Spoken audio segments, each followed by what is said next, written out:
Hello everyone. So I receive questions on my channel, a lot of questions on my channel related to the setting up or configuration of Jira Service Management. So recently I received three comments or tickets on my support channel where people wanted to basically set up Jira Service Management. Yes, Jira Service Management. Jira Service Management is actually very simple to configure and it is also very popular. But the question was that they want to set up Jira Service Management for maybe their organization, their company, and they wanted my help. Now, I thought I'll probably talk about this because uh, I do provide Atlassian services. So if you need my help, if you need my time, I can definitely help you. And this is what I do. This is what I have been doing for a long time. But at the same time, because I'm an Atlassian consultant, and on this particular channel, I want to share, as much as I can. I don't really think it is difficult in case you want to set up Jira Service Management. Let us talk about Jira Service Management. I don't really think it is difficult because these days, if you are using Jira Service Management on cloud, you have plenty of templates that will get you started. And this is what I recommend to everyone, that try to sign up for a Jira cloud instance, which I'm sure most of you or some of you have done. So sign up for a cloud instance. It will take maybe 2 minutes to set up one cloud Jira instance or Jira Service Management instance, and when you do it, you will then be able to create your project. Now, good thing about Jira Service Management is that when you create a project, it will give you an option to select a template, and those templates are again based on some pre-configured workflows, issue types, and request types. So select maybe, if you're talking about, let us say, ITSM processes, incident management, change management, problem management, then there is also one really good template called IT support desk. So you can actually take a look at those templates. And by the way, I have made not one, not two, but I think more than 10 videos talking about all these templates. And of course, I made those videos, I think maybe 2 years ago. But to be honest, I don't really see any difference. Even now, the UI of Jira Cloud is definitely slightly different, but those templates are still the same. So if you go to your Jira Create uh, project option, you will get the option to select a template. Select the template and take a look at what you get.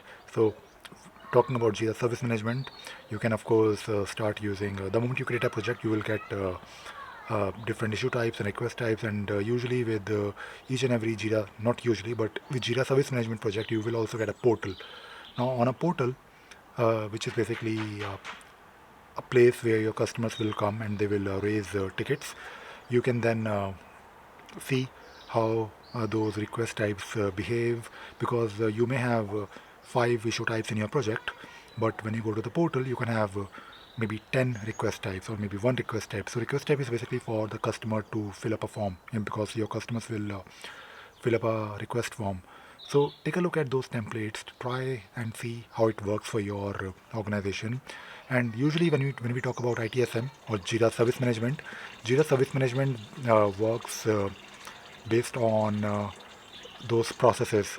So if you're talking about Jira Service Management, you most likely want to use it for service request, or I mean, talking about service request, just to give you an idea, maybe you have internal customers and your internal customers want to reach out to you for password reset, or maybe you want onboarding process, or maybe you want, let us say, a place where people can report some thing is not working. Let us say incident management. Let us say if my keyboard is not working, so this is an incident. I mean, I'm not really able to do my work, but so I can raise a ticket and I will get some help from the support. So do that. Go to your portal and see how those request types work. And the reason I'm talking about these things today is because uh, again, on my channel everything is free, all the videos are free, and I want to keep it that way.